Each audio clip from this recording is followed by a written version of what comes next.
Hi everyone, I am Zoe Wadsworth of Ask Zoe, the Managing Director. We are a multi-award winning business consultancy, and you may have seen on our YouTube channel that we like to share the opinions and voice of our experts through our Hub podcast channel, and also 3 resources that we like to provide to do with market research, growth and marketing strategy, as they are the 3 areas that we specialise in. However, after a one-to-one with Mike Garder, following the Power of 8 presentation, I was asked the question on how others could access my tone of voice and words through the keynote presentations that I deliver. So what I've decided is to share my story through the Power of 8, to give you an insight in terms of what has been happening for the last 8 years in business and why the Power of 8 is so impactful for me and for my followers. So I would like to ask the question before we get started, and that is, what is the Power of 8 to you? What does it mean? Have you heard the term before? Are you familiar with the impact the number 8 has? And if not, what are your thoughts on the Power of 8? What do you think this keynote presentation is going to provide you? And I encourage you to comment within the YouTube channel and do share this presentation if you find it has value to your audience, and do subscribe, which is just above if you wish to do so. We'd love to have you within the community. However, what does the Power of 8 mean? So what the Power of 8 means is different for every single person, subject to what you take out of the Power of 8, whether that be through literature and through the book, The Power of 8, or whether that be through numerology and the number. For me, it means victory, it means luck, it means prosperity, and it means overcoming. The reason they stand out so much is because I believe that overcoming is definitely what we have learnt most over the past 8 years in business of Ask Zoe. For those that know me and have known me for a while, know that I was formerly known as Fab Events and repositioned under Fab Events and Marketing Strategy during the pandemic, and then pushed forward with our personal brand of Ask Zoe since last year. So for me, what the Power of 8 means, when I delivered the presentation and Mike Gardner kindly recommended I place this on my YouTube channel, is when I delivered the Power of 8, it was actually 8 years to the day that I actually started my networking journey.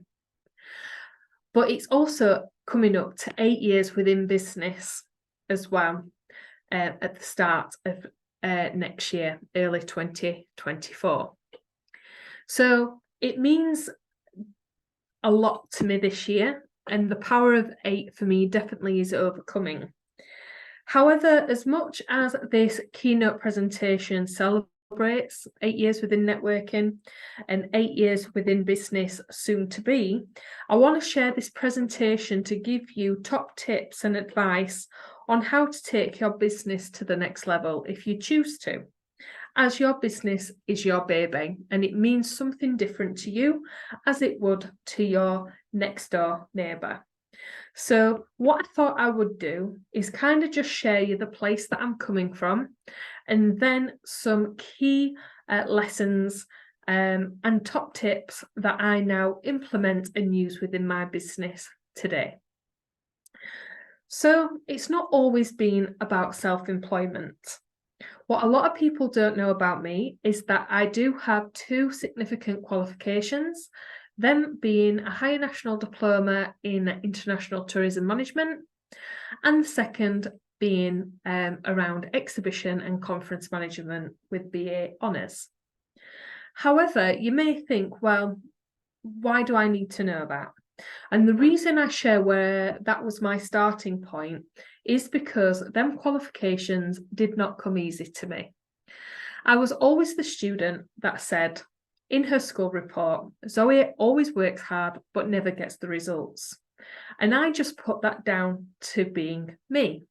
However, what was identified in university when I eventually got the grades, and the reason I have 2 qualifications will be revealed shortly, is because I just thought that was normal. I didn't actually realise that I had a form of dyslexia called dyspraxia, meaning I'm high on the spectrum in 2 areas and below average in the other 2.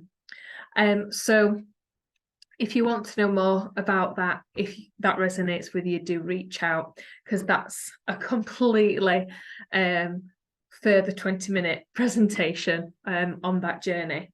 But what it did was highlight to me that there was a reason why I always put 100% effort and never got the results, because I had this stepping stone, which I now see as a stepping stone, not as a hurdle, as I first did. And my qualifications didn't come easy to me because I always achieved literally pass grade or below. But by identifying that this was a part of me, I was able to work against my weaknesses and work with my strengths, enabling me to get 99% in my placement year, which changed me from tourism management to exhibition management, and also enabled me to get a qualification of a 2-2 within university when I didn't even think I would get a pass grade. The reason being is on the 3rd year of university, my dad was unfortunately diagnosed with his first bout of cancer, and that was found out the day before submissions. So I didn't just pass my qualification, I had to submit a whole year of submissions in 6 months rather than 12. But I don't believe that grade would have been possible without the diagnosis of the dyspraxia and the support of my tutors and my uni colleagues and friends, and also the support of my family during a very difficult time. Failure was not an option. I then went into the world of employment, which 10 to 15 years ago, that was the choice that was available. Self-employment was just a dream. I had the dream during my placement year in New York City, but I'd never thought that would be possible until I came networking. However, employment has presented many highs and many lows, including experiencing workplace bullying on 2 separate occasions, but many highs that overcome and contradict them lows. However, I learned a lot from both experiences. However, as mentioned, my dad, just before my submissions within university, was diagnosed with throat cancer. He unfortunately declined towards the end of my employment within the Hilton Group, which is a worldwide brand. I'm sure you've heard of that. So I decided to take a break. So I decided to take a break to come and look after my dad. But unbeknown to me, my dad was to pass away 2 weeks after that decision was made. So I was left without my hero and without employment.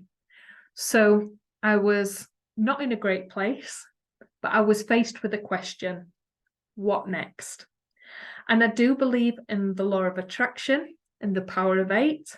And I believe that I was able to attract through asking the question, what next, with an employment opportunity with BizSpace UK.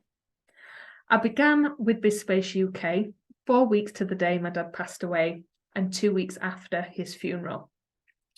So that was the 3rd of August 2015, which is the day that I walked into my first networking event 8 years ago.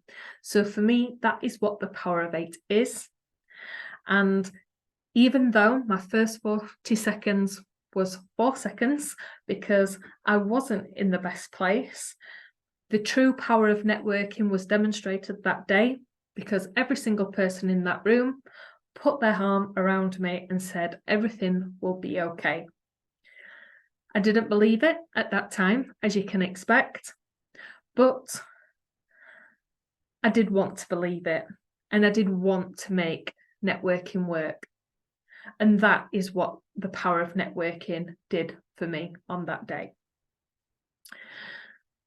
So 8 years has passed, and I want to share 8 pieces of advice that come from a place of learning and experience, not a textbook, and that I consider to be my safety net and what I fall back on if I'm ever in need of adversity or at a crossroads in my business. So I hope this helps you as well. So my first biggest lesson is listen to others. And what I mean by that is listen to others that have been there and done it and got the t-shirt. I remember being in the first 6 months of my networking experience and learning from others and how they'd overcome adversity. I didn't think I could at that point. As mentioned previously, I felt like I was at rock bottom. However, listening to others and their experiences through presentations and through networking and building relationships, I thought to myself, well, if they can do it, so can I. So let me learn from others and let me see what I can do, because they've been there, they've done it, and they have my back. Number 2 is, I'm sure you've all heard the term, feel the fear and do it anyway. So my second one is don't be afraid to take the risk. When you take the risk, you reap the awards. And when we feel uncomfortable, we're in a place of growth. I remember a conversation that I had with Caroline, who is one of our mentors, and she said to me, why is it when we speak about you running your own business, your face lights up, and when you talk about commercial property for your employer, it doesn't? And it wasn't the case that I didn't love my job with BizSpace UK. They were my lifeline and I did love the job, but I loved the idea of wanting to run my own business more. And in that conversation, it led to further conversations on how I would do that. I was in conversations with people such as Neil Jagger from Jack Roy Developments, who said, bring me what you have in terms of your idea for your business. I come from a place of running 5 businesses. Let me help you. And he looked at what I had, and that was of 7 notebooks full of ideas and inspiration of, if I was to do this, could I do it? And he said, you can. So with Neil and with Caroline and with other people in the network and local community, my first business was born, which was Fab Events. And I wouldn't have been able to do that if I didn't feel the fear and do it anyway. So number 2 is don't be afraid and take the risk. Number 3, I have to mention this because of good old COVID, is know your numbers.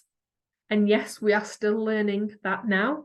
But when we went into the first pandemic, I had 0 in the bank. Bear in mind, I'd gone full-time self-employed a year to the day the first lockdown happened. And I had a cushion. I had a cushion of an amount of money that could help me last a year, because I understood that it takes time to build revenue into the business. However, no one expected COVID, and no one expected us to go into that first lockdown. So even though I was prepared on an innovative level on looking at ways to feed additional revenue into the business, because events were impacted way before the first lockdown due to what was happening outside of the UK due to importing and exporting and borders being closed, for example. I didn't focus on the numbers enough, leaving me with 0, meaning that I had to find cash quick when lockdown hit to make sure that I could survive the pandemic. Yes, I did that, but I just wish I would have focused on my numbers a little bit more than I did previously. So it's something now that I do as a conscious effort. So that is number 3, know your numbers. Number 4 is something that I've just touched upon, and it is innovate, innovate, innovate. Without innovation, I wouldn't have been able to transform my business from management to a consultancy business in just short of 6 to 18 months. It is because I have the innovative part of my brain and to do with research that I was able to do that with confidence. However, what lockdown showed me is a lot of businesses are still on the fence when it comes to technology and advancement and innovation. We are 5 years ahead of where we should be on a digital, innovative tech basis because of the pandemic. There has been millions provided to us as business owners to support us in the innovative journey. If anything you can take from this keynote presentation is to please consider the innovative part of your business to ensure it can succeed in adversity. And I say that wholeheartedly. Number 4 is innovate, innovate, innovate. Number 5 is all about givers gain. I was in a conversation with Al Price recently, and he mentioned about Tony Robbins and him mentioning about give and grow. For me, it's givers gain. Ask people how you can help them, and they will come back to you and ask you the same question. Without my network, my customers, and the local community, I wouldn't have been able to survive and transition from a management company to a consultancy company. I was able to do that by asking them for support and feedback on my new offer, and I was happy to do the same for them. What happened was through conversation, they asked me if I could do that for their business, which the reply was, of course, yes. And that led into us building relationships through givers gain and becoming each other's customers. So it is gold dust, guys. Number 5 is givers gain. Number 6 is, I'm sure you've all heard the term, the customer is always right. But is it?